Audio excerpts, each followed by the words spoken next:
Now, we are going to move to the second series of voluntary national reviews. And we will hear presentations, one by one, from representatives of Guinea, Greece, Mexico, and the United Arab Emirates. We're going to start with the voluntary national review of Guinea. And I have the honour of inviting Her Excellency Madame Kiani Diallo, Minister of Planning and Economic Development and Head of the Guinean delegation, to make a presentation. You have the floor.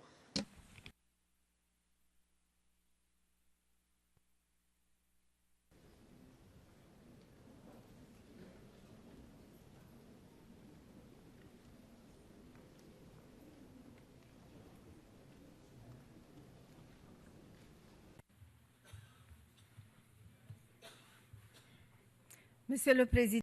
President, distinguished delegates, it is an honour for me to present to you our voluntary national report from the Republic of Guinea.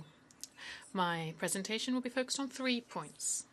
Firstly, the national context of the Sustainable Development Goals, progress towards the priority SDGs for our 2018 report, and then the key messages. Firstly, the national context. Guinea is a country that is rich in potential, but poor from the point of view of human development. However, since 2015, Guinea has been demonstrating a great capacity for resilience. Resilience when faced with economic shocks, thanks to the stability of its macroeconomic framework and the wish to see structural reforms by its authorities. Also resilience when faced with socio-political shocks because of the culture that we have of dialogue and peace that pervade. And then resilience faced with healthcare shocks because of the effectiveness of measures implemented to eradicate the Ebola outbreak and prevent it from returning. Now, still in the national context, I would like to highlight here that since in 2015, when we adopted our Universal Programme for Sustainable Development, the national authorities have been working to create a favourable environment for the SDGs through the following measures. Firstly, a long-term development vision. This is the Vision 2040 of an emerging and prosperous Guinea. This vision has been broken down into 5 mid-term development plans, each of 5 years in length, and the first 3 of these will allow the country to meet the SDGs by 2030. Secondly, we have a National Economic and Social Development Plan for 2016 to 2020. This is the first of the series of 5 plans. This is aligned with the SDGs. Then we have the 2063 agenda and the other international ones. Finally, we have an institutional tool for follow-up and evaluation. This is part of our National Economic and Social Development Plan. This is a framework for mutual responsibility between the government and technical and financial partners in terms of the outcomes of our development efforts.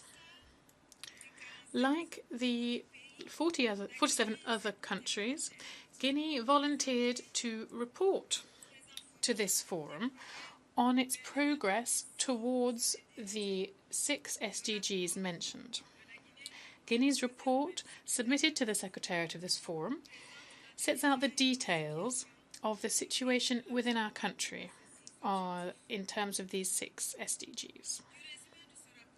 So, to summarise the report, I would like to highlight that the trend for indicators that are linked to these SDGs reflect good performance on the part of public policy in terms of drinking water and sanitation, clean energy, urbanisation and land use planning, and rational management of the environment, and partnerships for sustainable development.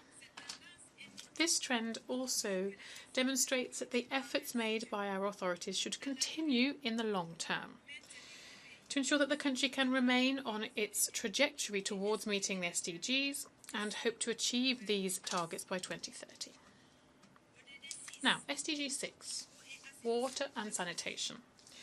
Here, I would like to share with you that the access to drinking water reached 70% in 2017. The proportion of our population who benefit from household waste collection services was 13.3% in 2016, and whereas only 10.1% in 2015.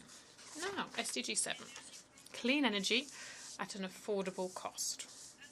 In this sector, access to electricity was 34% in 2017, up from 29% in 2016. The share of renewable energy in the energy mix was 4% in 2017, up from 3% in 2016. SDG 11 now, safe and resilient human settlements. The proportion of Guineans living in urban areas is 35%. The number of urban dwellers in Guinea living in slums is falling progressively. It was 15.4% in 2015, whereas it was 17.3% in 2012. The rate of waste collection in urban areas is 57.5% in 2017, up from 56.6% in 2016. Now, SDG 12, consumption, sustainable consumption and production. For this SDGs, the government renewed its commitment by signing and ratifying the main agreements, conventions and treaties on natural resource management. The government also launched a project entitled Food Security, Resilience and Agroecology in Guinea. SDG 15 now, preserving and restoring land ecosystems. Guinea has ratified several conventions and agreements on an international level on environmental protection.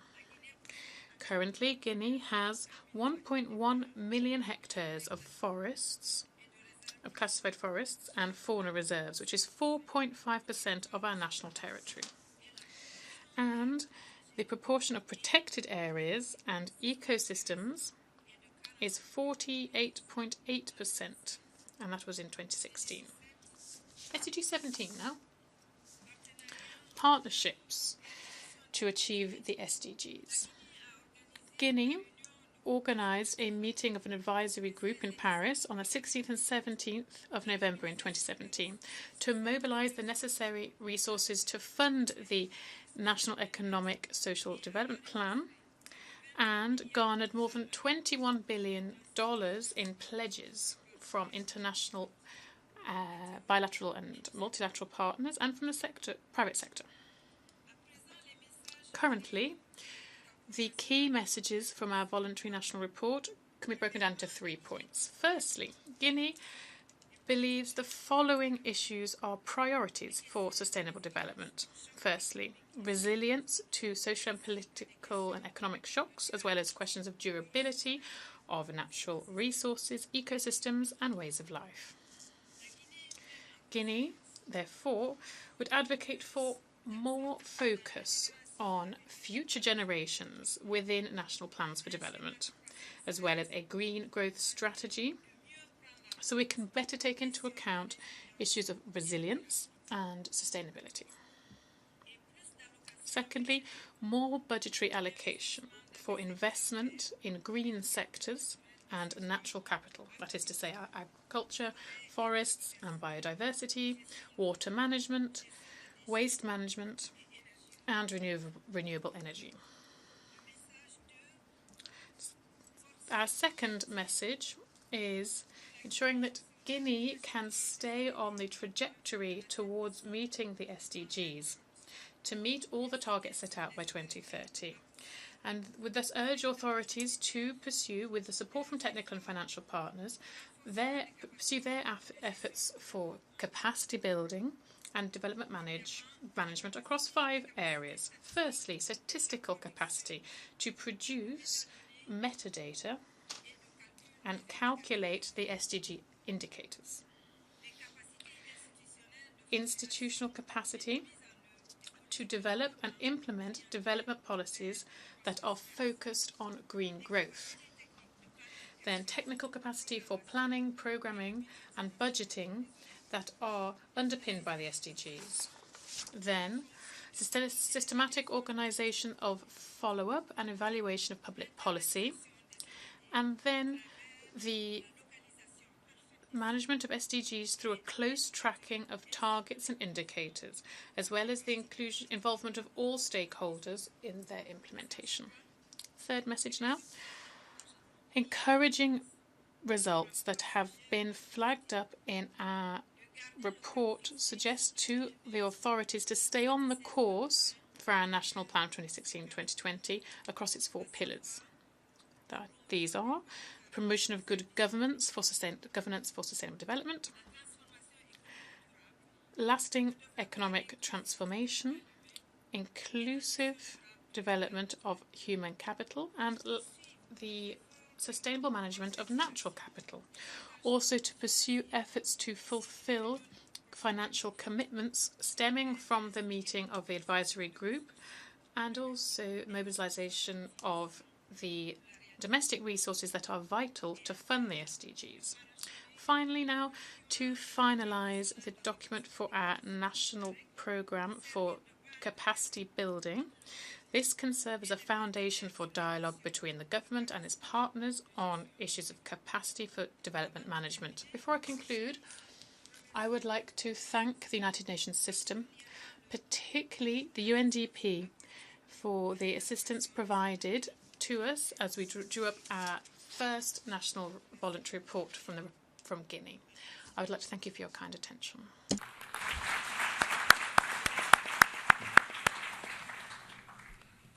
I'd like to thank the Minister for her presentation.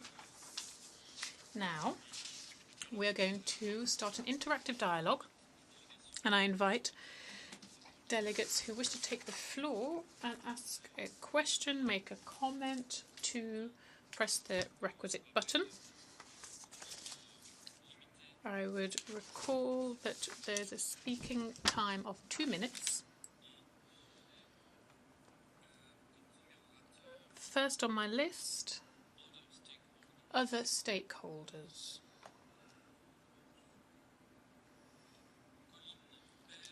Colline Père from France Volontaires. You have the floor. Merci, Monsieur le Président. Thank you very much, President. Dear delegates, ladies and gentlemen, I'm taking the floor on behalf of other organisations in France. I would like to share some key challenges that we face 3 years after the adoption of the 2030 Agenda. Participation of all stakeholders, one of the key factors in achieving the SDGs. It is vital to create coordination mechanisms with civil society on regional and local levels to allow us to mobilise all actors. Now, in follow-up and evaluation of SDGs, there is a lack of data collection in many sectors of sustainable development, and efforts need to be made to disaggregate data. This is ambitious to be able to we can rely on confidential and reliable data, and that will allow us to measure progress. Follow-up and evaluation of SDGs should also be participative and allow us to involve civil society and citizens. As a representative of volunteer organisations across the world, our ambition is to maximise the impact of these voluntary reports and to ensure that their efforts best contribute to the implementation of the SDGs. Today, more than 1 billion volunteers are spending time to make efforts to achieve the SDGs, and they are more than 44% of the work in that sector. Otherwise, if the volunteers were a country, this would be the 3rd biggest country in the world. The Guinean government participated in building a favourable environment for volunteering through public policy focused on citizen involvement, and an institute for this created in 2015. The vital contribution of volunteers to meet the SDGs is reflected in the Voluntary National Review of Guinea. And I quote, "Volunteering is important in the development process in Guinea." Thus, we'd like to ask Guinea how the governments of the world can continue to support the participation of citizens to meet the SDGs, particularly through volunteering, and how can this contribution be translated into the voluntary national reviews of all countries? Thank you very much. Merci beaucoup. Thank you very much. Are there any other delegations who wish to take the floor?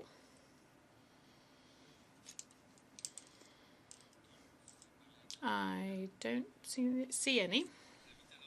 Thus, I invite the Minister to respond. You have the floor, Madame.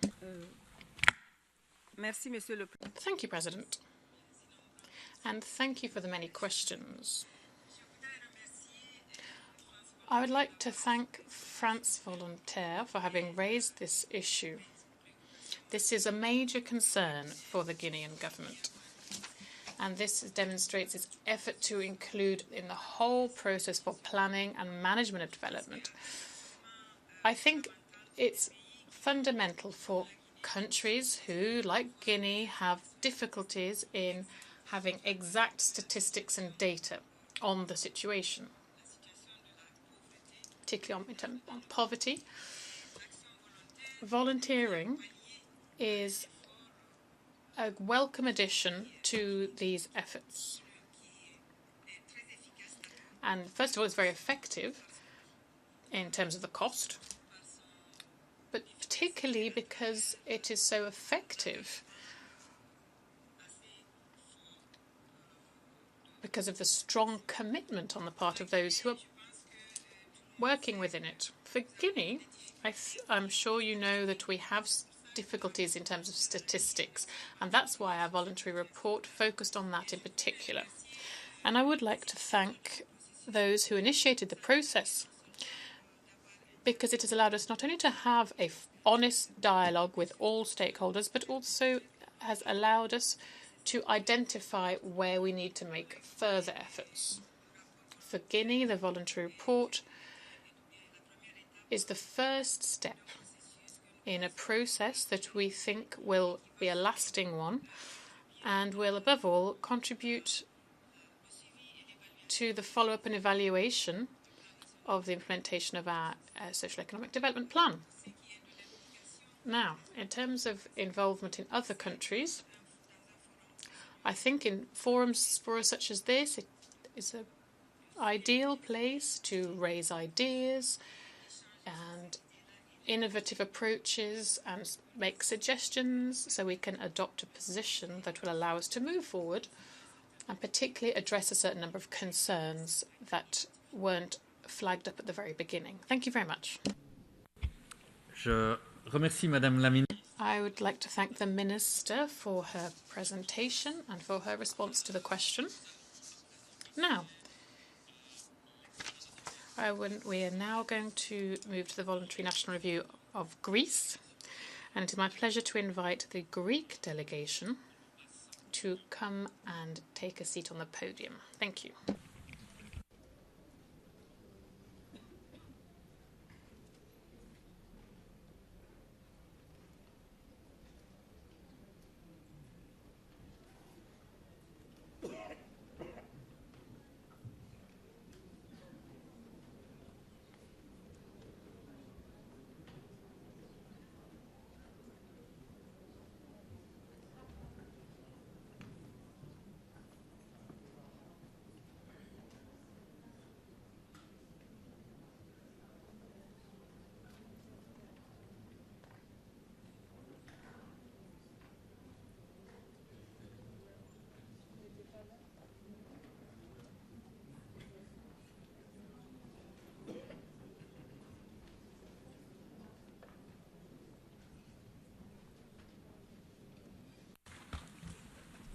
Voilà.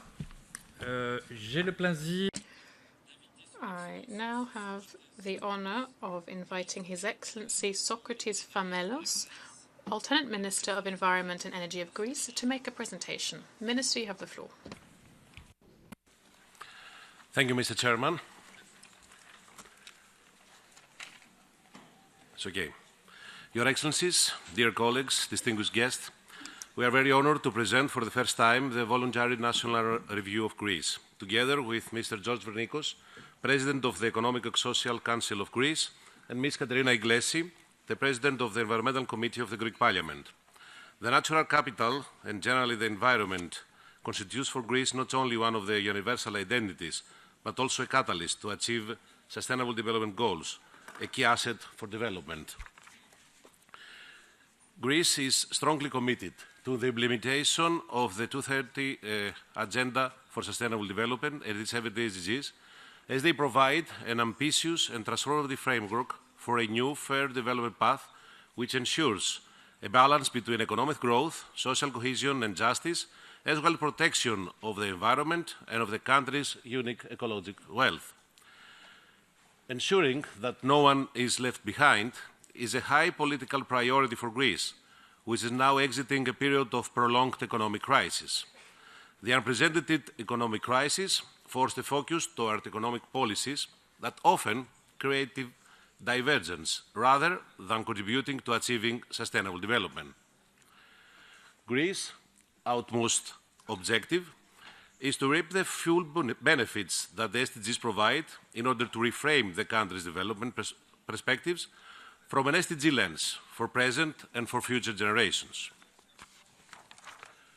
For building a robust, long-lasting institutional mechanism for achieving the SDGs, Greece has successfully endorsed a whole-of-government interministerial coordination by the General Secretariat of the Government and a whole-of-society approach with a strong stakeholder engagement in the stock-taking processes, enhancing transparency, partnership and accountability. An in-depth mapping exercise has been carried out in 2017 to define the country's starting point. The exercise resulted in the endorsement of 8 national priorities in line with the recently adopted National Growth Strategy.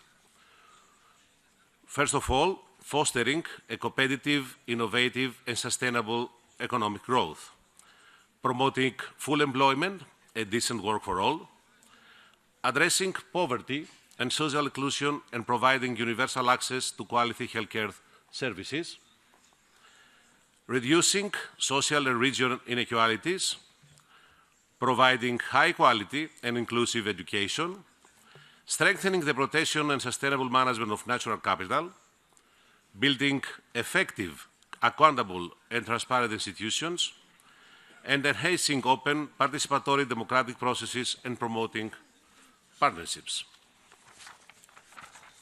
Become of the economic crisis, the country had to balance out through measures for equitable growth by improving the business environment and encouraging investments, promoting social and solidarity economy, supporting human capital, research and innovation, and fostering sustainability in sectors such as agriculture, tourism and infrastructure, engaging youth from all sectors of society, ensuring that they get the tools and the opportunity to bring about social and economic changes.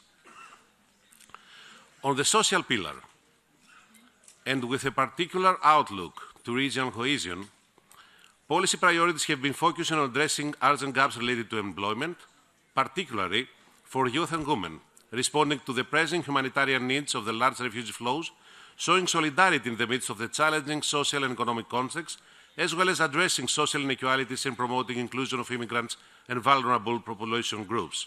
These have been implemented through a robust social security system, the establishment of a minimum guaranteed income for all, universal access to quality healthcare services, a reduced social residential tariff, and support for energy communities, and free access to quality education. Regarding the 5 SDGs under in-depth thematic review this year, all of them are in the environmental sector. I will start from SDG 12 as a key priority to transform our production model.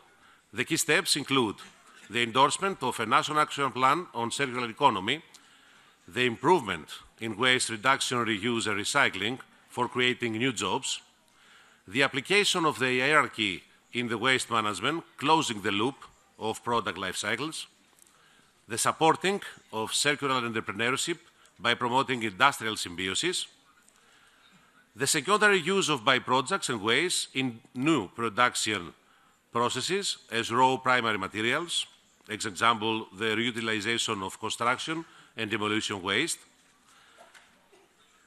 the supporting of circular consumption patterns through awareness raising and education, the enhancing of partnership, synergies and communication between the various involved actors, and the emphasis on monitoring process and progress and results through indicators. So, regarding SDG 11, and sustainable and resilient settlements, we support this goal, aiming at regional and social cohesion. We've made important progress on the full digitalization of land uses across the Greek territory, in land and in sea, controlling urbanization and facilitating investments. And we finalized the national cadastre and forest map, promoting in parallel sustainable urban mobility plans to improve quality of life, energy efficiency, and of course decrease the greenhouse gases. About SDG 15, about protection and management of ecosystems, forests and land, it's well known that Greece hosts an exceptionally rich biodiversity and one of the world's hotspots for endemism. We are the home for the 40% of the plant species and 18% of the animal species of Europe's biodiversity. This capital is preserving, and it is also an important catalyst for achieving overall sustainable development objective in Greece. That's why a new legal framework connecting ecosystem biodiversity with local development is finalized, and also we finalized the catalogue with the 446 sites that belong to Natura 2000 network of protected areas. About SDG 7 and energy, we fight against energy poverty for vulnerable citizen groups, and we established a new reduced social residential electricity tariff support for energy communities, also in parallel to create new energy.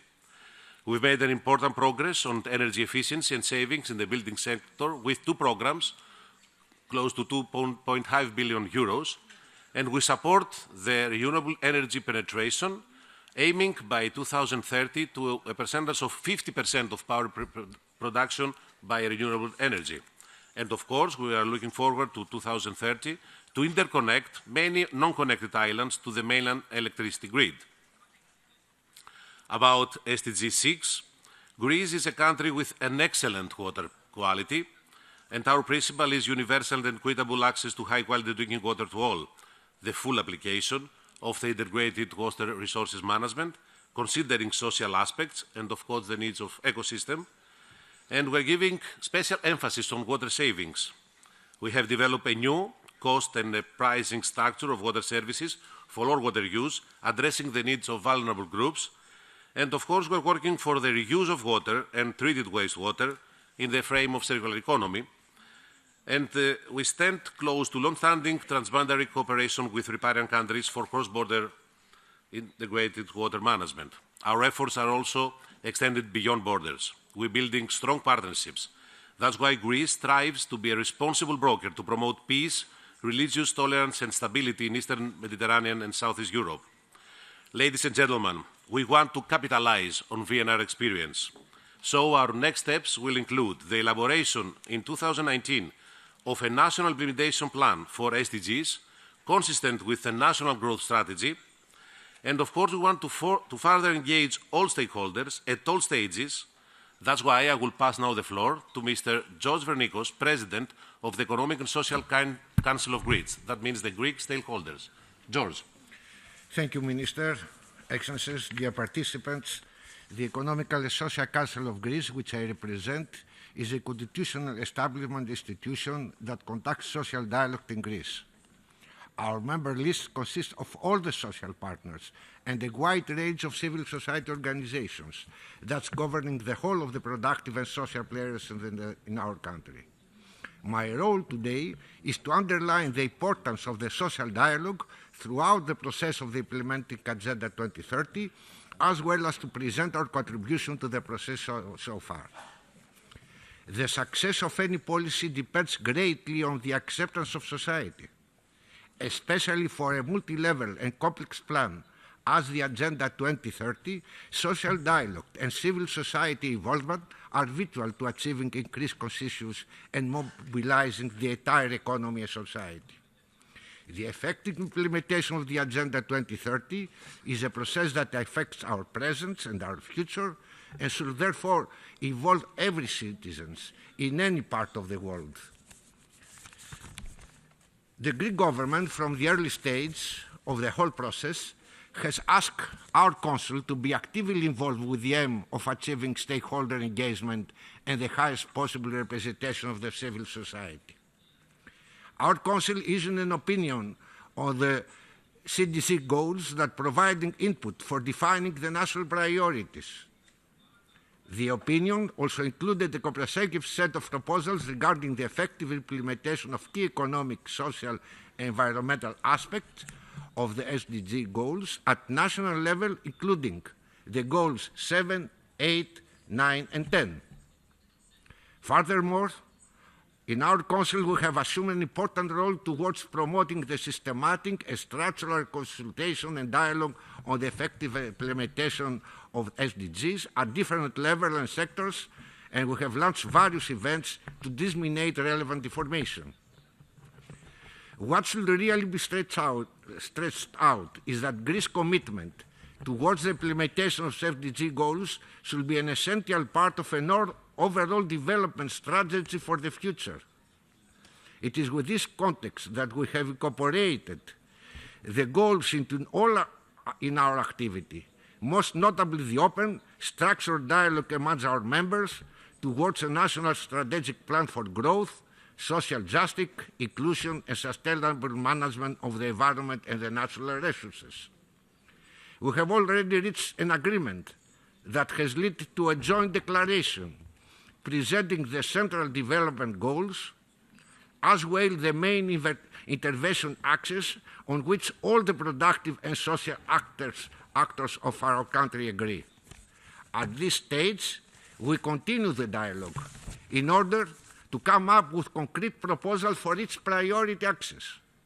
Our goal is to deliver to the Greek government and the Greek Parliament a complete national development plan in line with the Agenda 2030, which, unlike the respective plans that have been occasionally presented by governments and political parties, will incorporate social issues. As far as the implementation of the Agenda 2030 is concerned, it is an ongoing process whose success will depend on various factors, and from our part, we can assure that the Economic and Social Council of Greece is strongly committed to actively participate in the next stages, such as the upcoming National Implementation Plan. The ECC will continue to conduct social dialogue in close collaboration with its members in order to provide structural proposals to the Greek government and the Greek Parliament. Thank you. Thank you much, George. Now we'll pass the floor to Mrs. Katerina Iglesi, that is the President of the Environmental Committee of the Greek Parliament. Katerina. Okay. Thank you, Minister. National Parliament, as the supreme democratic institution representing the citizens through the elected body of members of Parliament, play a crucial role in the successful integration of the SDGs into the national context. They encourage the transparent, participatory, represented and UN valued-based decision-making process concerning the SDGs, and they highlight their multidimensional added value. They also contribute decisively to raising the awareness of the social partners, civil society, and the general public. In the Hellenic Parliament, there are a number of parliamentary committees which are responsible for elaborating and examining draft laws that fall within the various thematic areas of the SDGs, including poverty reduction, employment, healthcare and social protection, economic development, research and innovation, environmental protection, and climate change. The draft laws are then debated and adopted in plenary. Through this process, the Hellenic Parliament contributes significantly to the comprehensive implementation of SDGs and the promotion of the legislative and policy coherence for sustainable development. The Hellenic Parliament is willing to play an instrumental role in the follow-up and review process of the 2030 Agenda and the SDGs. In particular, the progress reports on the implementation of the National Implementation Plan for the SDGs will be submitted at regular intervals to the Hellenic Parliament for discussion and review in the context of joint meetings of parliamentary committees where all political parties are represented. Within this context, the joint meetings of parliamentary committees will provide the Parliament with the opportunity to discuss the depth and in depth and track progress on the legislative and policy framework developed with a view to further mainstream the SDGs and promote integration for all sustainable development dimensions, social, environmental, economic. Moreover, review of progress at national parliament level will ensure continuity of efforts across the electoral terms of a single government to the long run until 2030. We hope that by joining forces, the government, the civil society, and the citizens' elected representatives, we will succeed in achieving a sustainable development path for the present and future generations in our country. Thank you. Okay. Je remercie. I thank the Minister and the other members of the delegation for the presentation. We will now have an interactive dialogue. I would therefore invite you to take the floor if you wish to do so. First of all, I recognize Armenia. Thank you very much, Mr. Chair. Thank you very much, Mr. Chairman. I would like to thank the Greek delegation for a very informative and inclusive presentation. Mr. Minister, it was mentioned in your presentation that Greece links the exit from the economic crisis with the implementation of the SDGs. How do you plan to achieve this in practice? What type of practical measures do you foresee for that? Thank you very much. Merci. Thank you. I now recognize Lebanon. Thank you, Mr. President. And would like to thank also the Minister from Greece for this very invaluable presentation and the interesting figures he gave. And I have a question. Your Excellency, how do you aim to play the role of the responsible broker in promoting the SDGs implementation through your partnerships with neighboring countries, especially when taking into account urgent humanitarian challenges like the refugee flows in the region? Thank you. Merci. Thank you. I now recognize Slovenia.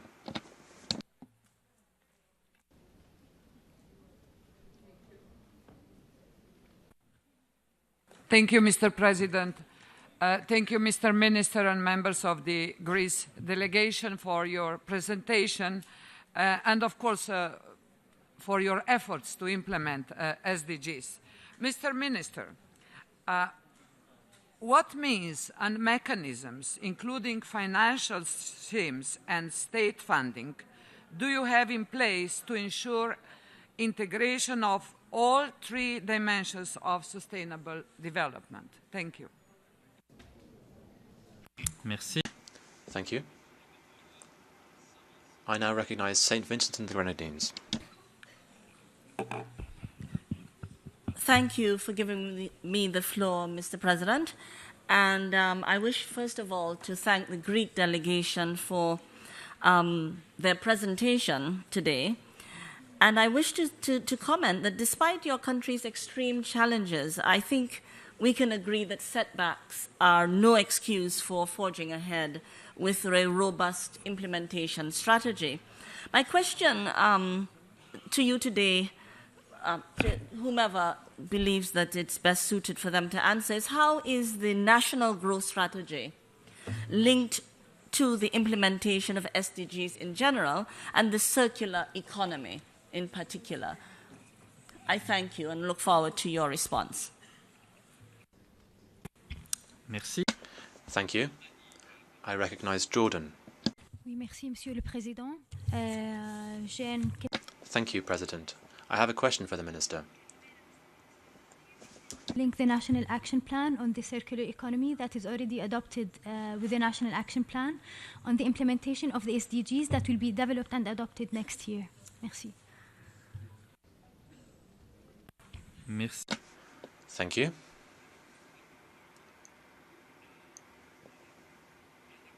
I now recognize Ms. Anna Pelas from European Disability Forum.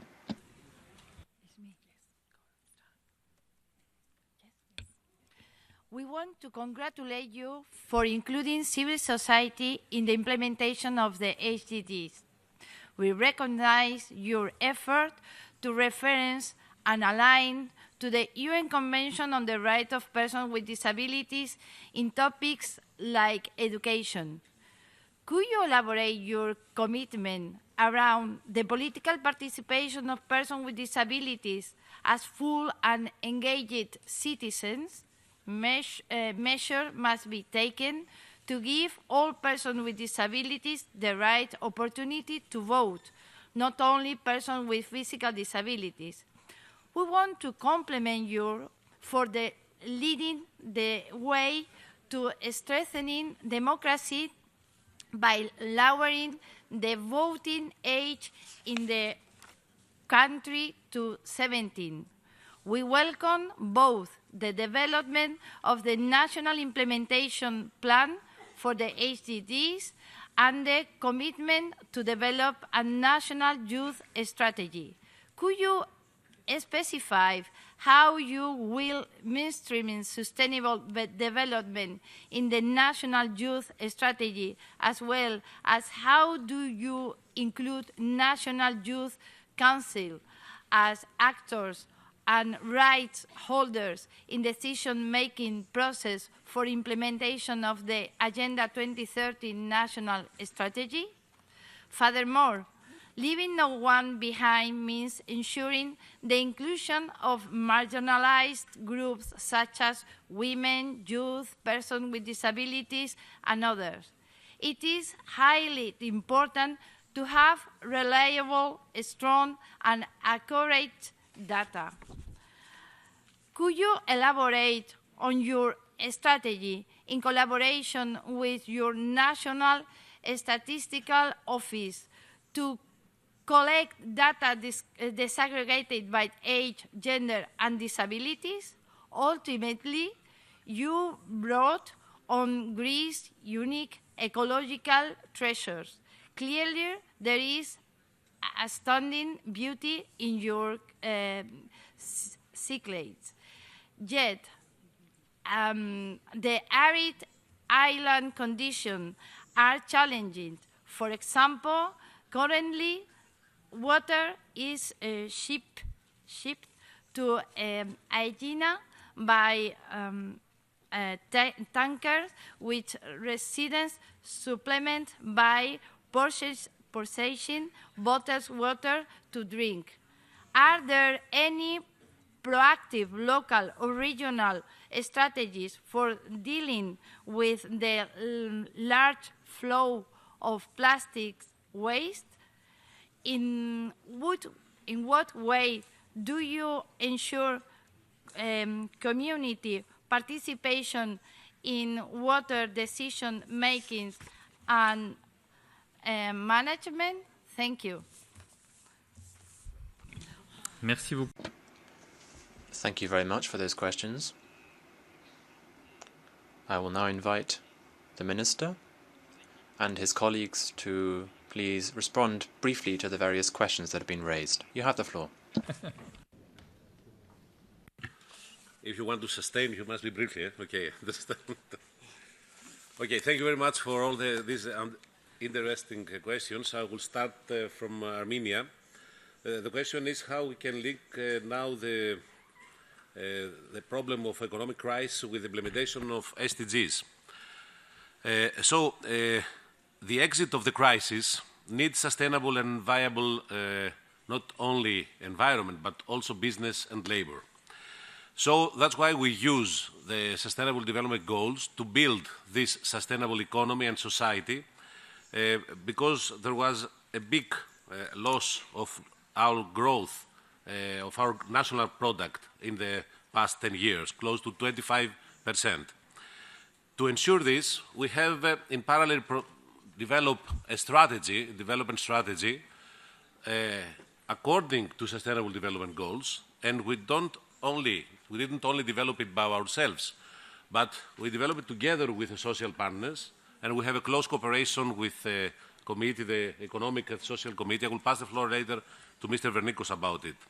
But to ensure that this path is stable and viable and long-term, we develop special strategies. For example, the strategy of circular economy, I will develop later, or the strategy for the forest economy, for the forestry economy, that we developed also with the social partners or with the parliament. We have special procedures for circular economy together with the shareholders, and, for example, for the forestry strategy together with the parliamentary committee, to be sure that this procedure will be stable and long-term. And we use also digital tools and innovation, like forest map, like cadastre, to be sure that there is an equal procedure for all citizens and all enterprises and all professionals, and there are no hidden places, closed boxes for someone in the society. No one is excluded for this. All must participate in the common goods. So, as refers to Libanos and the role that we are playing in the neighbor, we have, first of all, special policy about the transboundary waters and agreements with the countries in Balkans about the management of the transboundary waters. But also we have two trilateral cooperation schemes, one with Cyprus and Egypt and one with Cyprus and Israel. And, for example, we signed last semester a contingency plan about the management of pollution from hydrocarbons in East Mediterranean. Is something very innovative, together with UNEP-MEA. But also, it's not only the transnational cooperation, we support refugees in Greece in all the goals of sustainable development strategy. For example, about education, about health. We are an open society and we believe that sustainable development goals, these are their message, an open society with a common future. Greece is a pillar of peace and cooperation in the east part of the Mediterranean and southeast Europe. And that's why we promote social inclusion of refugees. And of course, we support all the humanitarian values. But I must say that if we want to help refugees, the first of all is to stop war. And we believe that Sustainable Development Goals is a world of peace, a world with no weapons. So about Slovenia, yes, we use a lot of mechanisms to ensure that the three dimensions of sustainable development are integrated in all policies. First of all, through the Parliament and the development of the legal framework, according with the Environmental Committee of the Parliament, we take care that all these parameters of Sustainable Development Goals are included in all the thematic policies. And of course, we stand very strongly that the environmental and social impacts analysis of all the projects and all the policies must be present before of the approval of any project in Greece. You know that this is also European policy. We are living inside Europe and we support that Europe prepare all policies according to SDGs. And that's why we support this kind of integration, if I can say. Okay, so about the National Action Plan of the Circular Economy, and I must say that the Action Plan of Circular Economy is a part of our growth strategy, and the social partners already have elaborated a plan about circular economy, and that's why, because circular economy is focusing on source efficiency, that is minimization of environmental footprint, that creates sustainability for business and for labor in Greece. So about the question from European Disability Forum, we are looking forward to a society with no exclusion. That's why youth and other groups of disabilities participate in the Economic and Social Committee. Mr. Vernikos will present it. We have special policies for all vulnerable people. For example, we have special policy for 2.5 million citizens that have no insurance to participate to health, to have health, and all these are inside our policy, in our national policy. And we have a great initiative about plastic waste with 75% minimization of the use of plastic bag, but there are a lot of them that I can describe. I will pass quickly the floor to Mr. Vernikos. Thank you very much. Thank you. Dear friends, we all understand that the goals for sustainable development it is a great vision that is not easy.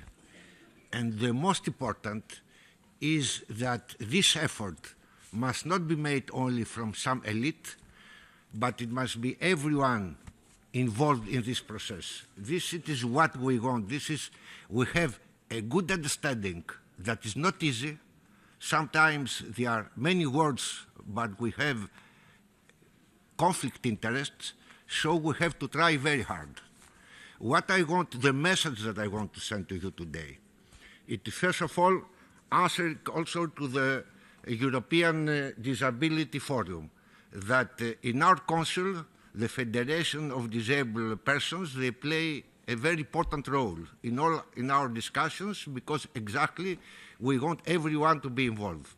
But the main message that I want to give to you, and this is the reason why we are here, the Minister, the Parliament, the social partners, that in Greece we believe in this vision, and we ask the United Nations and all the countries to be very actively involved in this. It is not an easy task, but it's from here that we must pass a very clear message that only with this plan, only with these goals, we can have a peaceful and friendships earth for us and for our children.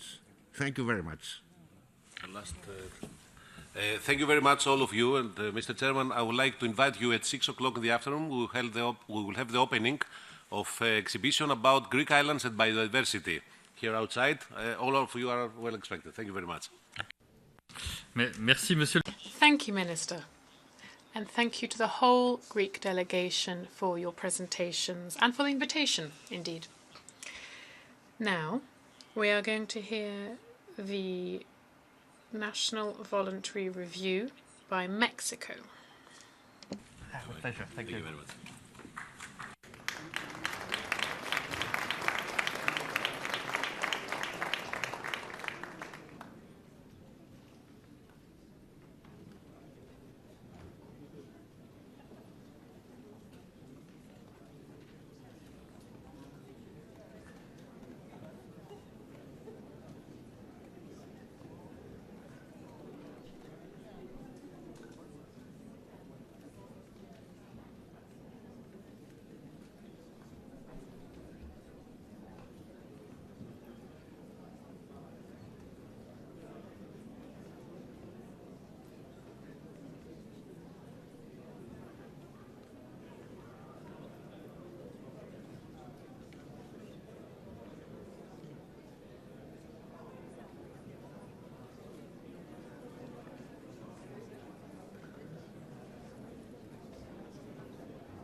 Okay, ladies and gentlemen,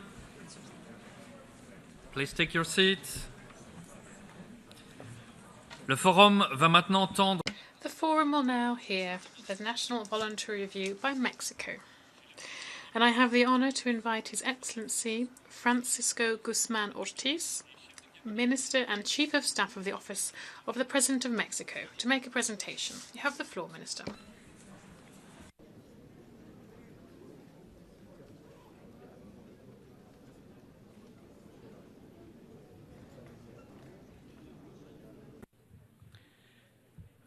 Señor President, Ministers, esteemed participants, ladies and gentlemen, it is an honor once again to take part to represent Mexico in this important meeting, and I would like to convey greetings from President Peña Nieto. I recognize the efforts undertaken by the Economic and Social Council of the UN to convene the third high-level political forum. Over these 3 years, experiences and good practices on the 2030 Agenda have been shared in this important forum. These have been used to take strategic decisions to help build a dignified and inclusive future for all. Mexico is presenting its voluntary national report for the second time. Today, we will be sharing the main actions, results, and considerations on the implementation of the 2030 Agenda in Mexico. We will be touching on the institutional mechanisms that we have established. We will provide details on the appropriation process of this new development paradigm, as well as progress made to ensure that we have sustainable and resilient societies. And finally, we will draw some conclusions, which we do hope will be useful for you. In Mexico, we see the SDGs as an excellent opportunity to envisage a better future and to build it together. The integral development of humanity and the preservation of the environment are causes that call us all to act. They are causes that require long-lasting solutions. Hence the importance of converting the political commitment that my country has shown to the 2030 Agenda into an effort that goes beyond any changes in government. To this end, to bring the agenda to other stakeholders in Mexico, we have established various institutional mechanisms. The most important of those, given its inclusion, is the National Council for the 2030 Agenda. This has representation at the very highest level, including the President of the Republic, as well as all agencies of the Federal Public Administration. It also has permanent guests,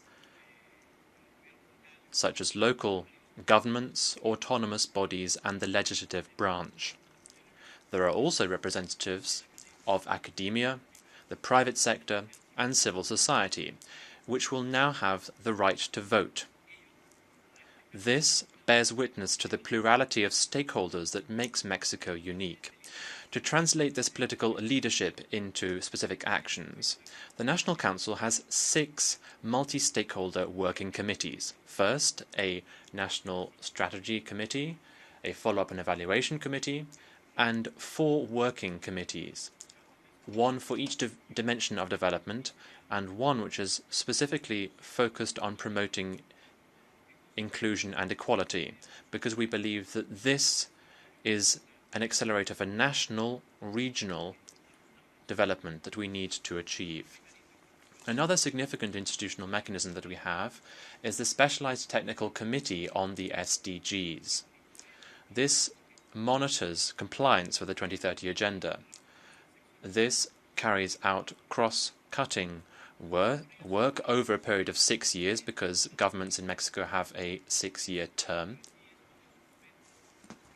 And we have a similar process to that which we undertook with the Millennium Development Goals. You can find details on this committee's work on the webpage agenda2030.mx. This is an open platform which can therefore be consulted by all. In Mexico, the 2030 Agenda is a state commitment. That means it goes beyond the federal government. Hence, the Senate established a working group for the legislative monitoring of the SDGs. The aim of this is to give priority to any legal amendments which are necessary to accelerate the attainment of the 2030 Agenda. This working group and this commitment is also reflected in an active participation of subnational governments, both state and municipal governments. The National Council of Governors set up an executive commission for compliance with the 2030 Agenda, in which best practices are shared between the different administrations. To date, 31 of Mexico's 32 states have already established their own implementation and follow-up mechanisms. And this is a very important point because Mexico is a federal republic. This means that 98% of the population in Mexico live in states that have adopted the 2030 agenda at the local level. And in addition to this, this has already been permeated to the municipal level. Roughly 300 of Mexico's municipalities already have a similar mechanism for follow-up. An important point of what we have done is to ensure that the agenda is long-lasting. And this means that the agenda must be incorporated in the national planning mechanisms. At the national level, we have reformed the planning law to incorporate the 3 dimensions of sustainable development in our planning policies, and it is now compulsory on future governments to carry out development plans with at least a 20-year future vision. Furthermore, in 2018, we have also aligned our national budget with the SDGs, and we have also developed guidance from the presidency so that local governments incorporate the SDGs in their planning mechanisms at the state or municipal level. To date, 12 states have development plans that are aligned with the 2030 agenda. Another aspect that we have stressed is that of appropriation of the agenda by all stakeholders. This is reflected in the composition of the delegation accompanying me today. As well as state officials, we also have members of the academic sector, business persons, representative of local governments, and members of civil society organizations. And here I would like to stress the participation of Michelle Gonzalez, who, at the tender age of 15, has already made a name for herself in the organization Save the Children. As I say, her presence here is a source of pride to us because it bears witness to youth's commitment to the best causes of humanity. So congratulations, Michelle, and thank you very much for your work. La colaboración. Work with civil society, the private sector, cooperation agencies and the UN system and political parties has been key when it comes to developing integral, comprehensive synergies. And this constructive dynamic can be seen in active participation in fora, working meetings and consultations on key documents. For instance, when it comes to drafting this national report, which I'm presenting to you today, civil society took part in that process and also were able to input, to feed into the printed version which you have before you. Furthermore, political parties' appropriation has also been key to ensure that the agenda lasts over time, in particular in a democratic setting. This is the case of Mexico. Recently we had a very broad electoral process, and the 3 major coalitions that took part in that, they all expressed a clear commitment to the 2030 agenda. Moving forward, participation will allow us to draft the initial document on the national strategy for the 2030 agenda. There is already a document that is being worked on, and this document will allow us to pinpoint national priorities for each SDG, including the challenges that we are facing, where we want to get by 2030, how we will assess progress, and what we need to do to reach our goals. This initial document is already available to the public for their consultation on the website of the Citizens' Participation of the Government, so as to learn and receive contributions and visions from all stakeholders. The aim of the document is to submit it to the new transition team, and so that it can contribute to the drafting of the 2019-2024 National Development Plan. The third part of our National Voluntary Report is the thematic review of the SDGs, which have been selected this year to build sustainable and resilient societies. That is to say SDGs 6, 7, 11, 12, 15 and 17. What we are seeking to do here is to build inclusive, safe and prosperous human settlements for every citizen. To give a bit of context, I would like to state that at the beginning of his mandate, President Enrique Peña Nieto was very clear in outlining his vision. He said, we're not here to administrate, but rather to change the country. This is true for the structural reforms that he has undertaken, but also for almost all areas of work in the public domain. I would now like to share for each of the relevant SDGs some of the changes that we have made, focusing on their initial impact, as well as the vision that we have moving towards 2030. For instance, for SDG 6, on clean water and sanitation. The transformation of this sector has allowed us to extend coverage and also to foster water security policies, such as consolidating rainwater collection systems and payment for environmental services. Currently, more than 95% of registered households in Mexico have tap water, and we are working to ensure that this coverage is uninterrupted and high quality. For 2030, the priority that we have is to have universal coverage of drinking water, drainage and sanitation in a water sustainable environment. For SDG 7, affordable and clean energy, Mexico has undertaken one of the most significant changes in 80 years. I'm referring to the energy reform, which promotes the transition from state energy monopolies to competitive energy markets and sustainable markets to benefit consumers and the environment. As part of this change, to date, more than 27% of the electricity generated in Mexico comes from clean sources, and our commitment is to increase this to 30% for 2030 and 50% for 2050. This is in line with our national commitments that we have undertaken in the context of the Paris Agreement. In terms of sustainable communities and cities, SDG 11, our most significant change has been to promote sustainable territorial planning, together with civil protection policies and the consolidation of the right to the city. To date, 98% of the municipalities in Mexico already have an urban development plan. And we also have a national hazard map, which has been fully updated.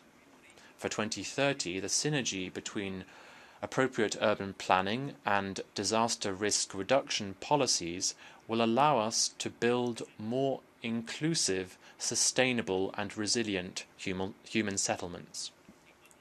When it comes to SDG 12, on responsible consumption and production, we have made systemic efforts to promote an ecosystem which is propitious to investment in general, but to sustainable investment in particular. To date, in dialogue with the private sector, we have highlighted as a key area that of avoiding food waste, which according to some calculations accounts for 1/3 of all food production. Moving towards 2030, we want to scale up the current pilot projects we have to act on food waste. There are already projects that have been rolled out in the agricultural and hotel sectors.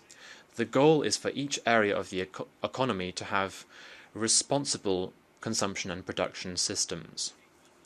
On SDG 15, the protection of terrestrial ecosystems, Mexico has been striving to improve the sustainable management of natural resources and to protect biodiversity. Currently, 91 million hectares are safeguarded in 182 protected natural areas. This land area is equivalent to that of Spain, Italy and Portugal combined. Looking towards 2030, it is vital that we balance the 3 dimensions of development in these areas, given that more than half of Mexico's biodiversity exists in territories that are productive, low-income, vulnerable areas. Finally, on SDG 17, Mexico reiterates the fundamental importance of alliances if we are to build a world in which no one is left behind. Mexico, as a donor and recipient of cooperation for development, has committed to the Global Alliance for Effective Cooperation to Development, and every year Mexico invests an average of $250 million on cooperation. We are a country that is open to the world. We promote free trade, and in particular we defend the relevance of multilateralism. In this context, Mexico welcomes the historic text of the first Global Compact on safe, orderly and regular migration, which was recently concluded. We believe that its 23 overarching goals will make it possible to establish a new international framework to help us deal with one of the most significant challenges and opportunities of our time. Our vision, moving towards 2030, is to bolster our capacity, collaboration mechanisms, and consolidated knowledge exchange so that we can contribute to the world. We want to contribute decisively to the development of Central America and with resilience policies for our neighbors in the Caribbean. By way of conclusion now, I wish simply to highlight some of the key elements that I wish to reiterate.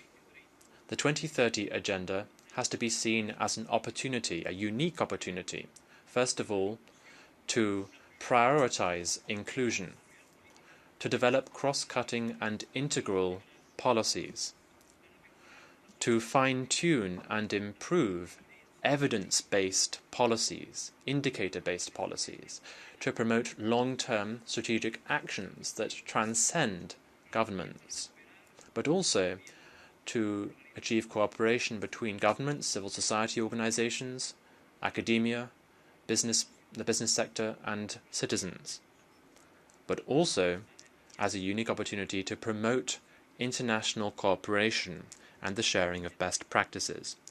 We already have a common language, we have a global framework, we must work together to generate synergies. Ladies and gentlemen, for Mexico, the 2030 Agenda is already state policy.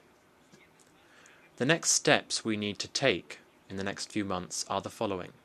We need to finish consultations on the initial document for the national strategy, which is already ongoing. We need to draft the final document of the strategy and hand it over to the transition team of the new government, which is recently elected. And at the local level, we need to conclude the establishment of the state councils for the 2030 Agenda, and we need to work with the 9 new state governments so that they can incorporate the SDGs into their state development plans. Finally, I would like to say the following. In the next few months, there will be we will have a new president and we'll have a change of federal government in Mexico. But thanks to the work of thanks to all sectors in Mexico, we have laid the legal foundations and the institutional mechanisms to ensure that the 2030 Agenda remains a priority and a roadmap for the future development of our country. Furthermore, there is an explicit commitment of the incoming government to the 2030 Agenda. On behalf of the current administration, President Enrique Peña Nieto would like to thank the UN system and sisterly nations who, with their cooperation, have helped us to allow Mexico to build a country, a region, and a world in which nobody is left behind. Thank you very much, and we do await your questions. Thank you.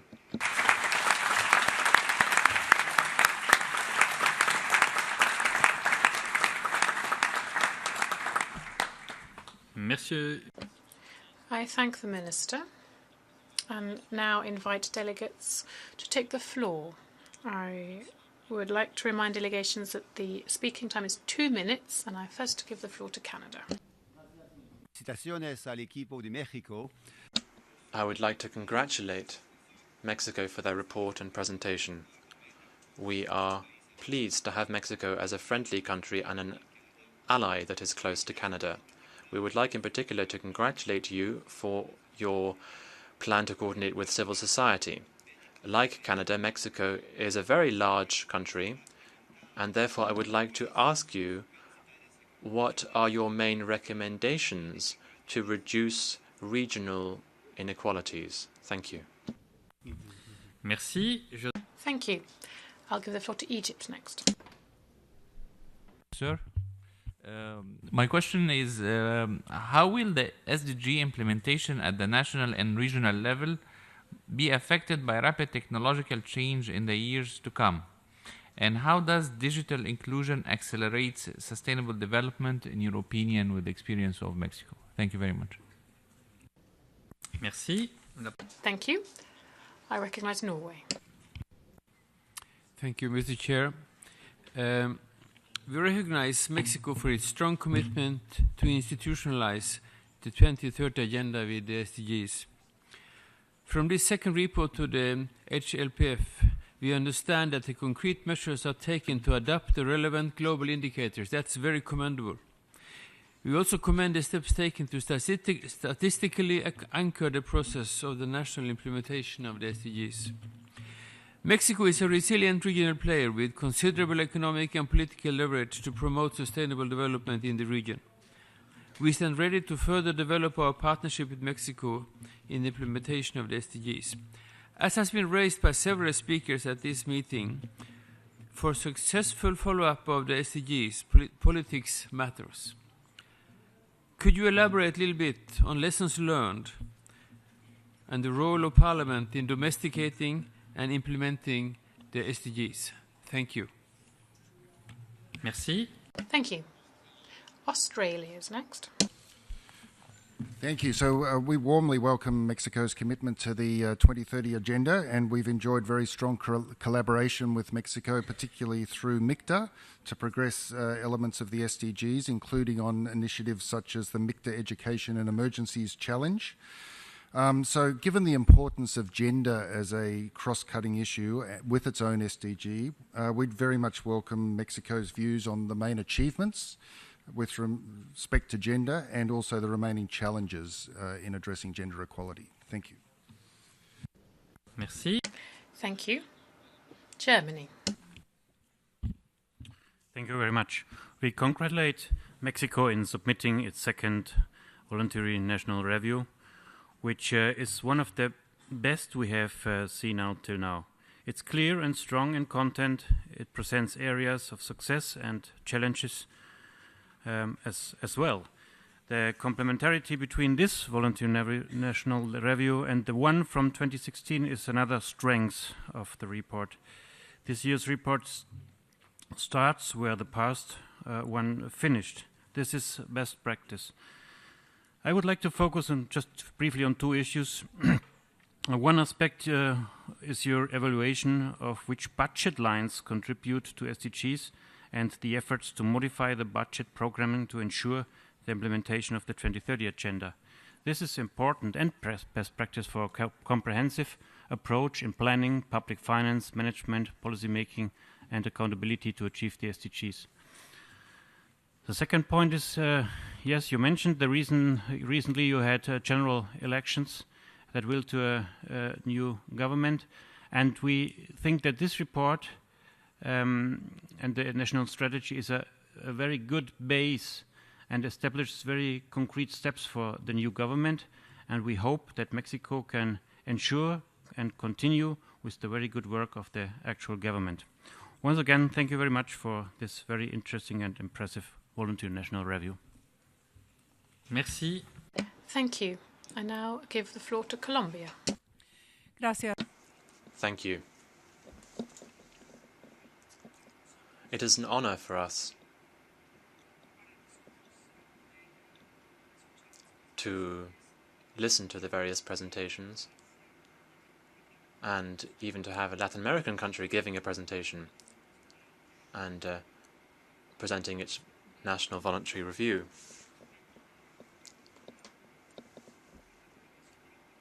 Colombia has submitted its document for ratification of the Paris document last week, and this has gone through the constitutional system. I would just like to ask you, what are the main achievements that Mexico has made in the domain of clean energy, and how has this helped you to comply with the Paris Agreement? Because this is an area in which you have made significant progress, more progress than other countries in the Latin American region. So I'd like to know a bit more about how you've done that and what path you've chosen. Thank you very much, President and Minister.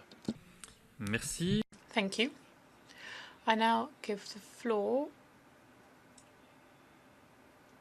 to Women's Environment and Development Organization.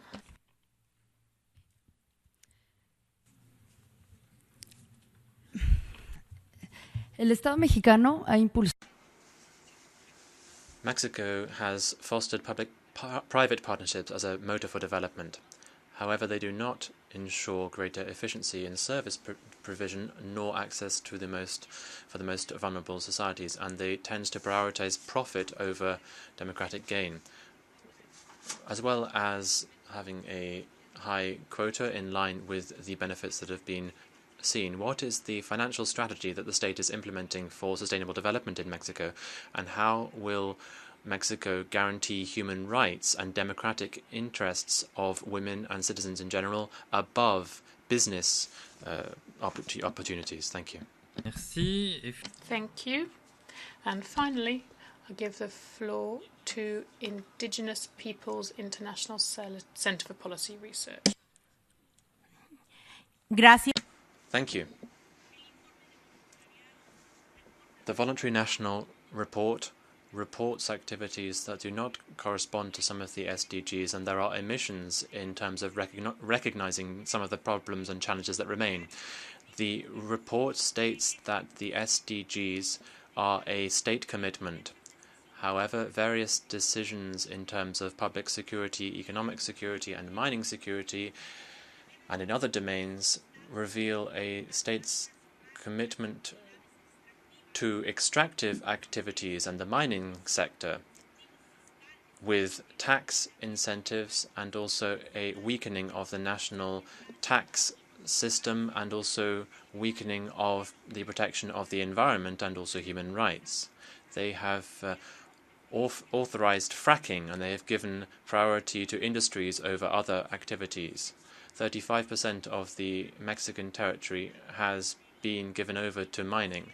17.6% of indigenous territories have been affected, and there are 59 ecosystems that have been affected by pollution from mining, as well as the intensive use of water and the impact of chemicals which affect everybody. How will Mexico implement the SDGs and also guarantee human rights and the Addis Ababa guidelines when its own structural reforms and public policies benefit private interests and go against human rights?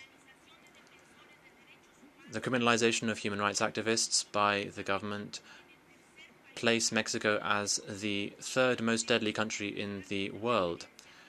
Looking at the ILO Convention 169, Indigenous Peoples' Rights, Economic, Social and Cultural Rights, the Convention on Biodiversity, and given this criminalization of land rights holders, what is Mexico's strategy to implement the SDGs and to guarantee both data disaggregation, which are appropriate for the participation of women, children, persons of African descent, persons with disabilities, and the LGBT population, so as to leave nobody behind, as well as to respect free, prior and informed consent of indigenous peoples?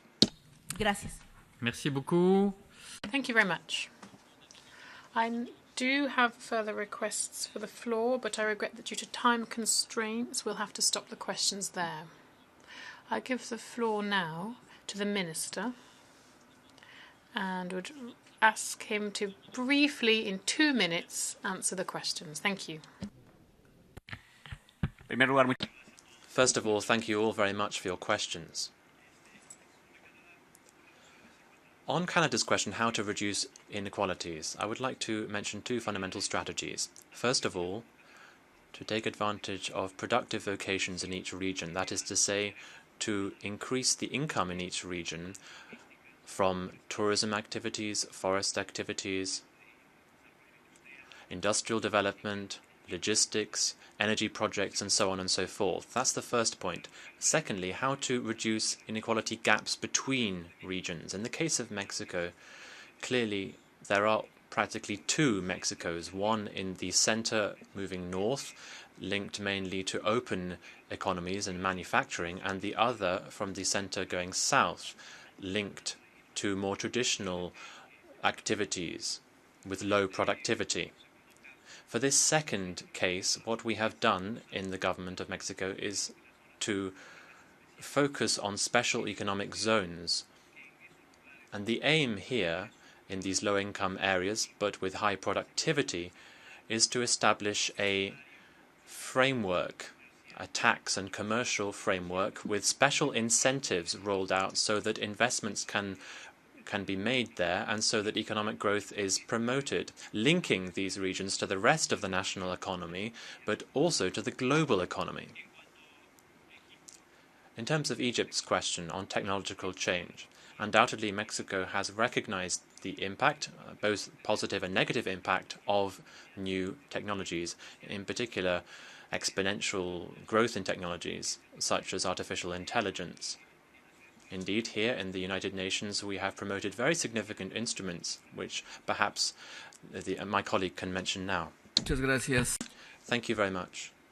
What we have promoted here at the United Nations is for the organization as a whole to bring together all of the relevant information and to disseminate it to all states parties when it comes to the positive and negative effects of new technologies, in particular given the speed that they are developing these technologies. Just to give you an example, in the area of medicine, new technologies can really have a catalytic effect which all citizens of the world can benefit from in having access to better healthcare, improved healthcare, improved services, and indeed improving people's lives. But there are other areas, for instance, and this pertains to Goal 8, relating to the creation of jobs, where some of these technologies may in the short term have disruptive effects. Hence, what we believe is that the United Nations should gather all of this information, analyze it, and disseminate it, so that countries can develop, first of all, best practices, and secondly, better public policies. What must be avoided is any omission of mentioning these new technologies. We as governments must ensure that we analyze these areas and we must provide information to all citizens. And the United Nations has a key role to play in this process. Gracias, señor subsecretario. Thank you. On Norway's question, on the role of parliaments. We think this is very important. It's very important that this commitment is reflected not only in the executive branch, but also in the legislative branch. In the Senate, there is already a group that involves almost 30 legislative commissions, where there is awareness raising on the 2030 agenda, and we've begun to use the context of the 2030 agenda, the framework of that, as a means to give priority to the most relevant activities that we can undertake. We hope that the new legislative will continue with these practices. But we also think it's very important that this be the case, because ultimately the legislative branch defines the budgets, and the budgets are the important thing when it comes to funding the activities we need to undertake to achieve the 2030 agenda. On Germany's question, I would here like publicly to thank Germany for their cooperation with Mexico, and a lot of the efforts that we have been making have been supported by Germany. We believe that we have established an institutional framework now to facilitate the transition of the 2030 agenda from this administration to the next. And what we want is for the next administration to take advantage of this platform and very quickly to act on what we've already done. We want to achieve this based on the frameworks that we have established with the help of Germany and the UNDP. On Colombia's question. Sorry, Australia next. What have been the main progress made in the gender domain? First of all, I would say that from the administration's point of view, we have worked to ensure that substantive equality between men and women is present in planning and in budgeting. And I would just highlight a political reform that we have undertaken to allow for 50% of the candidates for deputies, senators, and local authorities to be areas for women. And in the July elections, or rather the June elections, we achieved 51%. The exact numbers are not clear, but it's almost exact parity between men and women, and that will be the case for the next government, and we do think it's very important progress that we have been making. Apologies, we do need to stop there because we do need to hear the next presentation. I do apologise, but we do have to respect the speaking times. Thank you, Minister, and thank you to the whole Mexican delegation. We're now going to hear the National Voluntary Review by the United Arab Emirates.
Mesdames et messieurs. Ladies and gentlemen, the forum will now hear the National Voluntary Review by the United Arab Emirates. And I have the honour to invite His Excellency Abdullah Luta, Vice Chair of the National Committee on SDGs and Director General of the Federal Competitiveness and Statistics Authority of the United Arab Emirates, to make the presentation. You have the floor.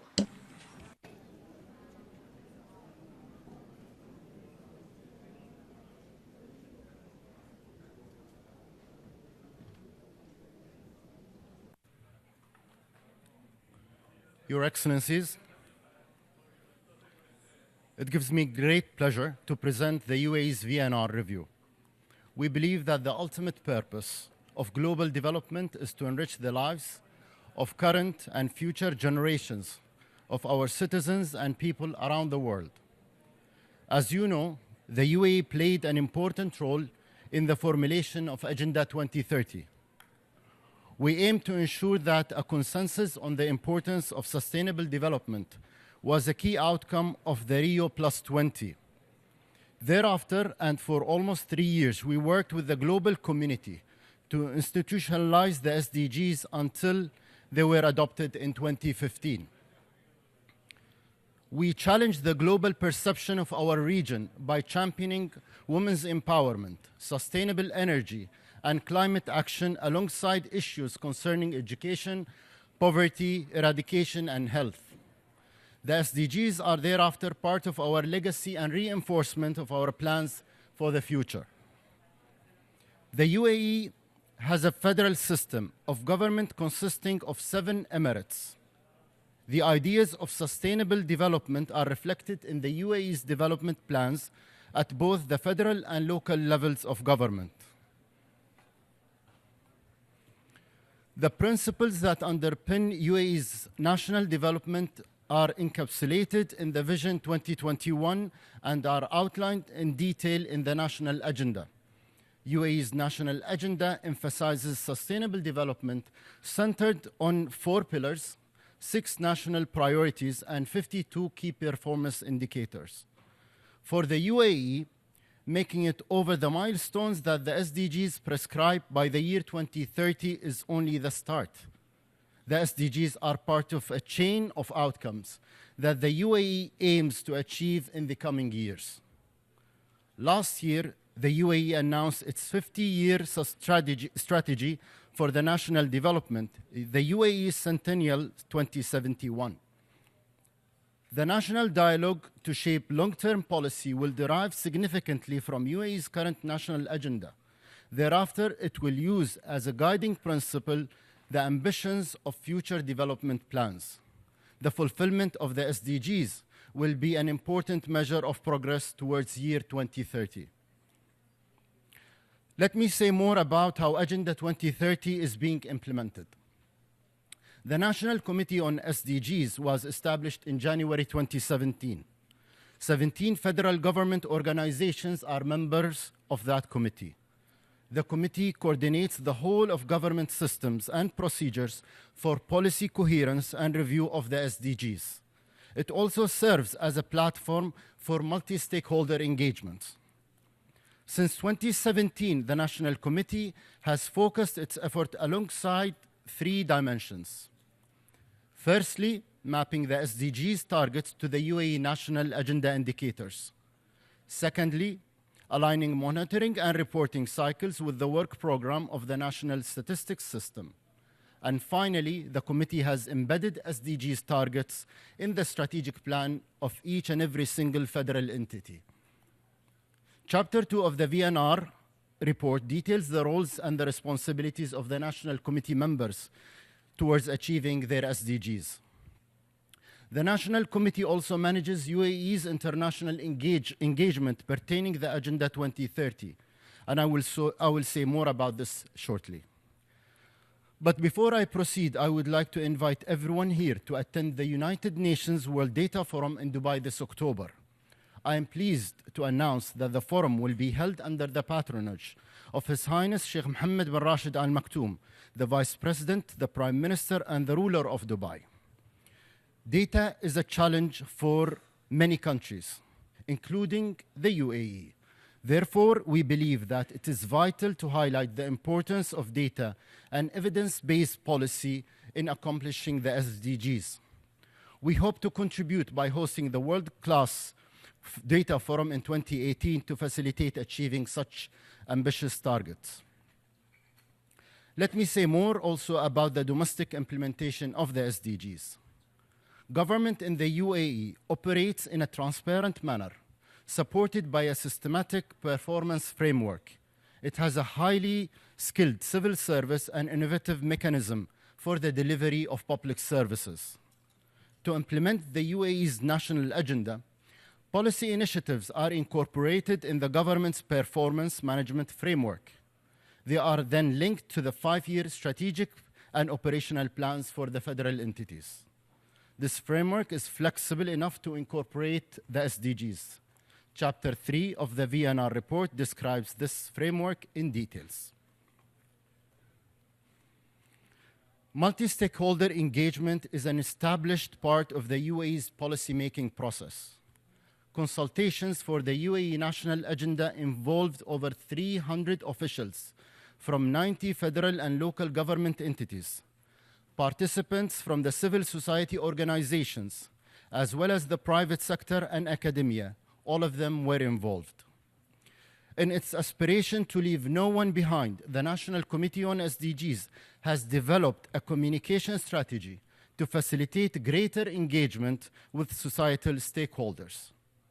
For example, the consultation process to prepare for this VNR began in October 2017, when the National Committee hosted its first multi-stakeholder meeting on SDGs.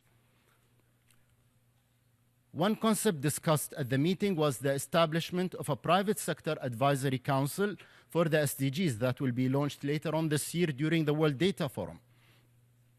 This advisory council will engage the business community in the UAE to raise awareness on the SDGs and advice on policies to achieve the SDG targets.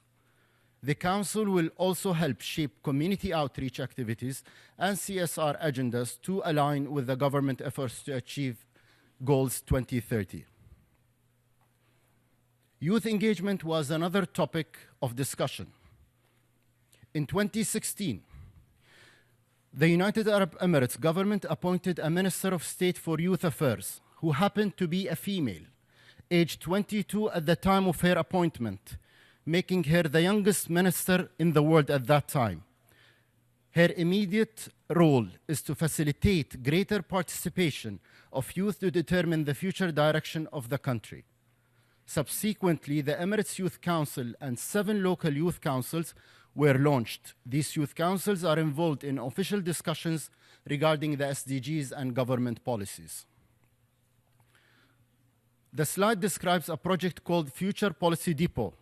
This involves youth in the policy-making process for the SDGs by providing direct access to cabinet-level officials. To achieve the SDGs, we must collaborate to give hope for a better future to countries and communities where pain, suffering, and anguish prevails.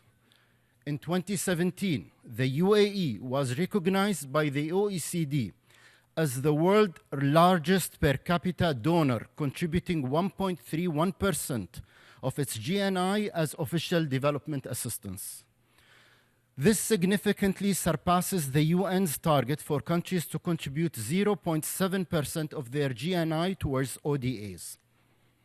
The UAE also contributed 0.36% of GNI as ODA to LDCs, thereby also surpassing the UN target range of 0.15 to 0.20%. In addition, the UAE has reoriented its foreign aid program to align with the SDGs to locate it at the core of the issues and geographies where aid and assistance is mostly needed. In 2016, Foreign Aid Report presents the UAE contribution through the lens of the 17 SDGs. As you can see, the graph shows that aid is directed to the fulfillment of all the 17 SDGs. UAE's foreign aid program is geographically diverse, covering 6 continents. Assisting other countries in achieving their SDGs will remain a centerpiece of the UAE's international efforts. The SDGs also feature prominently in global events hosted by the United Arab Emirates. As the UAE's flagship event on global issues, the annual World Government Summit rises in prominence, so does its program of events on SDGs. Many of you will have participated in the SDGs in Action series since it was launched at the World Government Summit 2016. The SDGs in Action platform has hosted sessions on monitoring and reporting, financing, the role of STI, and global partnerships.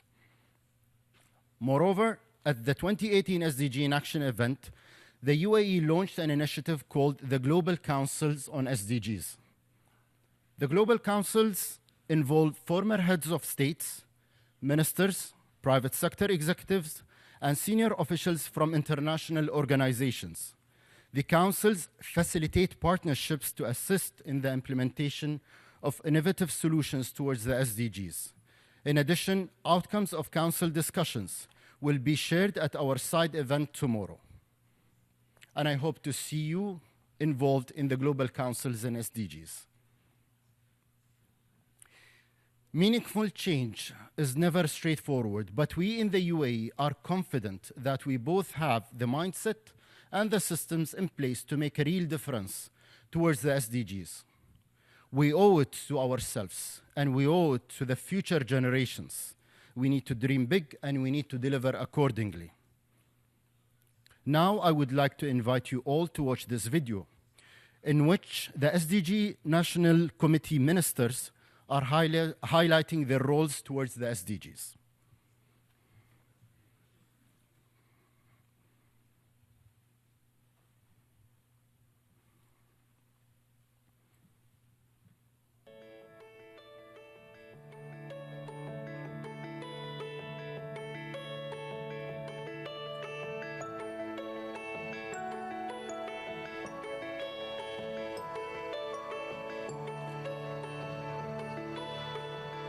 إن دولة الإمارات العربية المتحدة وعلى مدى سنوات عديدة اعتمدت The United Arab Emirates adopted sustainable development at the heart of its government strategic plans.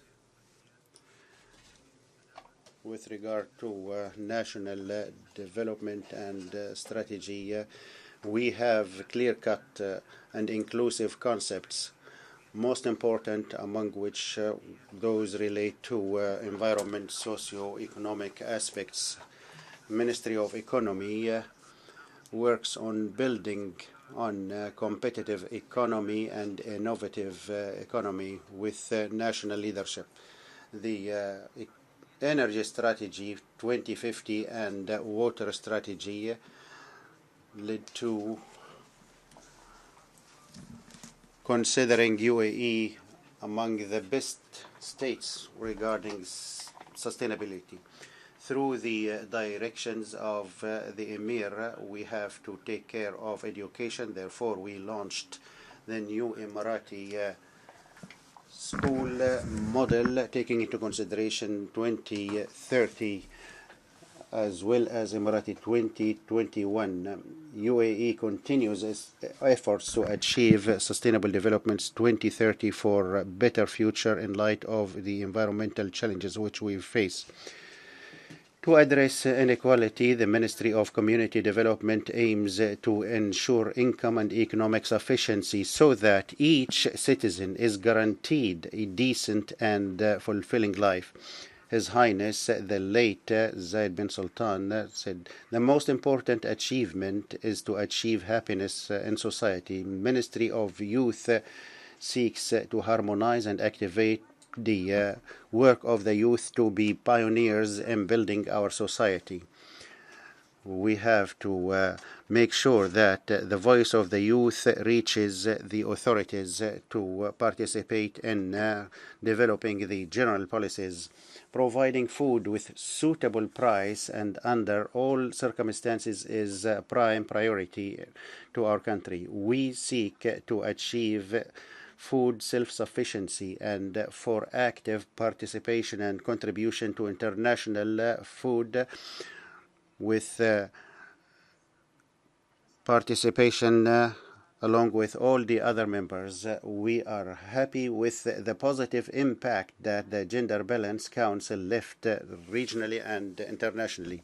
UAE seeks to be a model to be followed in women, and the efforts of the United Arab Emirates to achieve SDGs are clear and noticeable.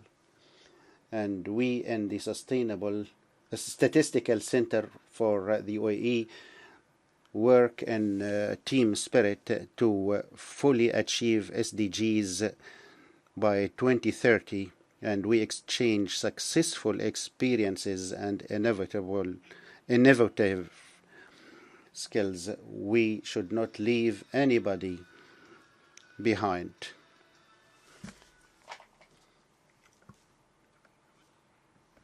Thank you.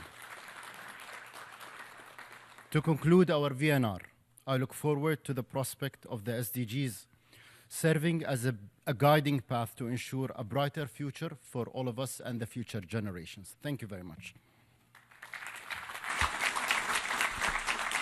Merci beaucoup. Thank you very much. We only have a few minutes left,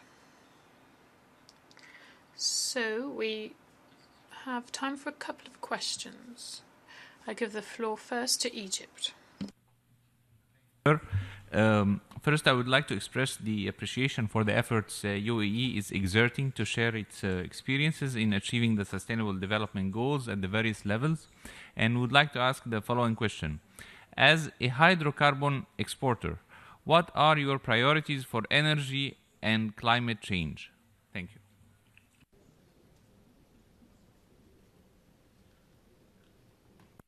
Merci. Thank you. I now give the floor to Bahrain. Thank you, Mr. President. I would like to congratulate UAE for the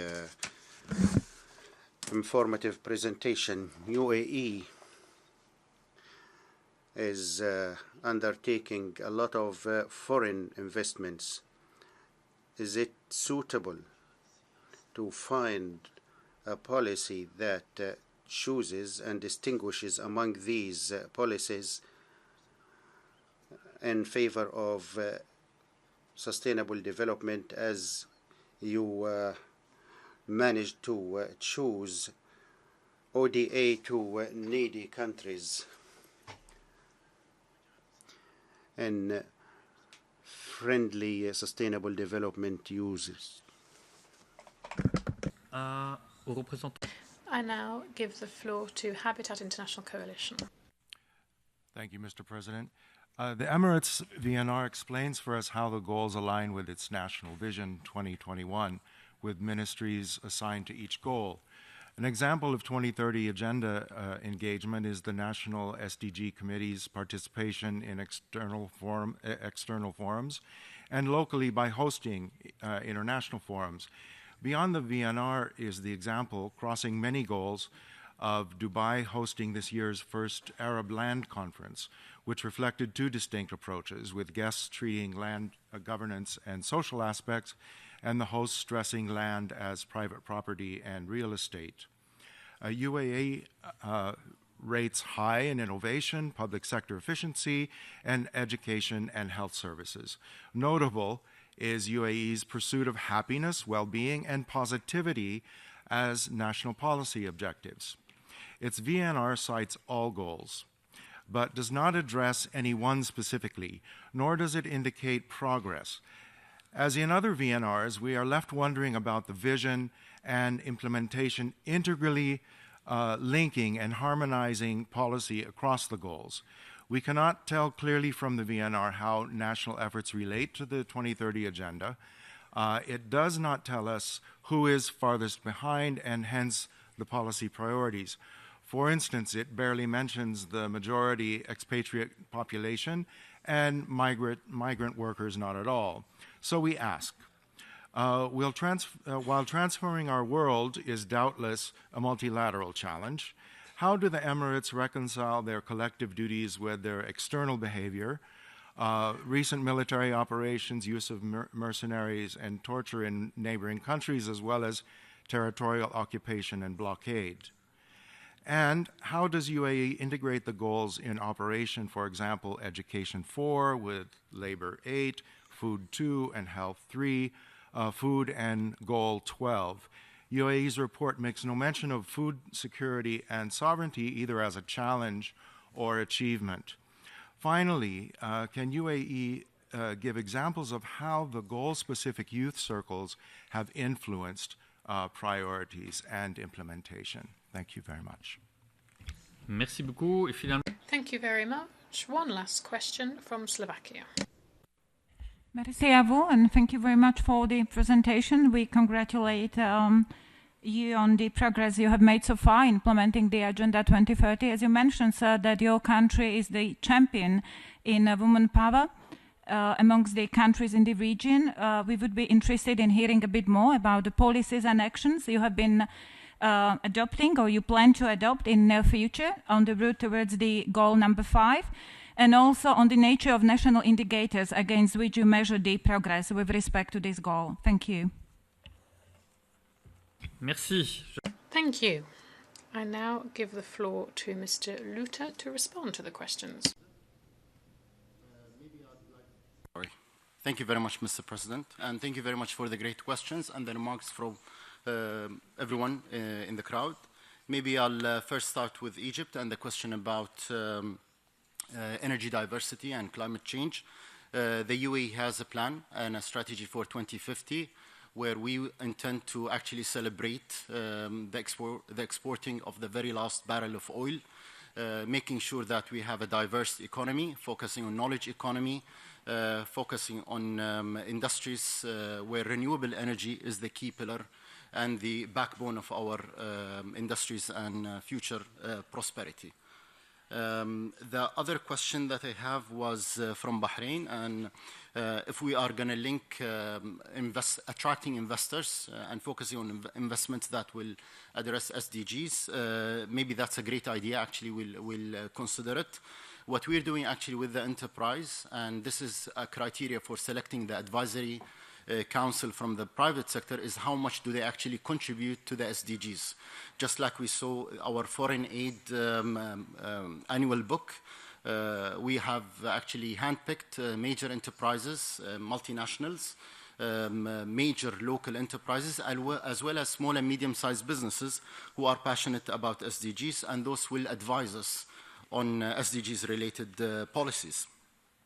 Another question or a remark that came was about if the report actually addresses policy making, how does it track down the indicators, performance, if there is food security, the role of the youth circles. In many chapters and in many pages of the book, actually, we highlight major achievements for the UAE when it comes, for example, food security. There is a huge partnership between the Ministry of Climate Change and Agriculture and the Minister of Food Security. They're talking about making sure that production of food locally is extremely strong, as well as there is a plan and a strategy for food importing, where we don't take away things from other nations that need food more than us. We launched something called the Food Bank two years ago. Our target is to have zero food waste by year 2021. This is about packaging food, distributing food to the people in need. When it comes to people, youth, laborers, everyone is engaged in the UAE and in the Sustainable Development Goals process. I'll give an example about the happiness and the well-being. This is a major task force. This is a huge ministry. The first baseline that they worked with is actually talking to 16,000 people in the country, whether they're nationals, citizens, or expats living in the country, whether they're children. There is a sample size of 1,000 children. There are laborers and construction workers. There are tourists. There are women. There are elderly. There are people with disability. All those people were actually surveyed. And whatever they expect from the Minister of Happiness and Well-being was captured, and this is going to be an ongoing process to measure their happiness and well-being. There are things that we do for lots of communities. For example, the youth circles, they're not only involved in national level exercises, but they launched more than 20 youth circles worldwide. The UAE has launched the Arab Youth Center in Abu Dhabi, where they launched more than 1,000 jobs, opportunities, volunteer opportunities for so many people around the world. This is creating a database and a website to give hope for many youth that are seeking opportunity across the Arab world and beyond that. Women, maybe I'll finish with the women question. That's a great one. Actually, maybe I would like to highlight that we have one of the largest participation of women in cabinet. We have 29% of our cabinet are lady ministers, and we hope that the number will grow and we will reach maybe 50-50 at one point of time. We are one of the very few countries that have established a law on equal pay. I know that Iceland, if Iceland is here, Iceland was a leader when it comes to equal pay law. We actually did that. When we look at the parliament, we have an elected woman as the head of our parliament. So when we talk about women, there are major reforms when it comes to maternity leave. We're trying to actually ensure that it's balanced between men and women when it comes to opportunity, leading positions across, whether it's federal positions, local positions, as well as private sector. On the private sector, and that's my closing remark, we issued a law where public stock holding companies that are listed in the stock markets, they need to have a woman on the board if they are launching a new entity or they're reshuffling the board membership. Otherwise, they need to justify to the authorities why they're not doing that. So this is part of the reforms. Thank you. Merci beaucoup, monsieur. Thank you very much, Mr. Luta, and thank you to the whole delegation from the UAE. We will meet back here in this room at 3:30, and we will hear the voluntary national reviews from Benin and Cabo Verde, and also Bahrain, Colombia, Slovakia, and Vietnam. At 3 p.m. in the Trusteeship Council, the Council will hear reports on the regional forums. The meeting is adjourned.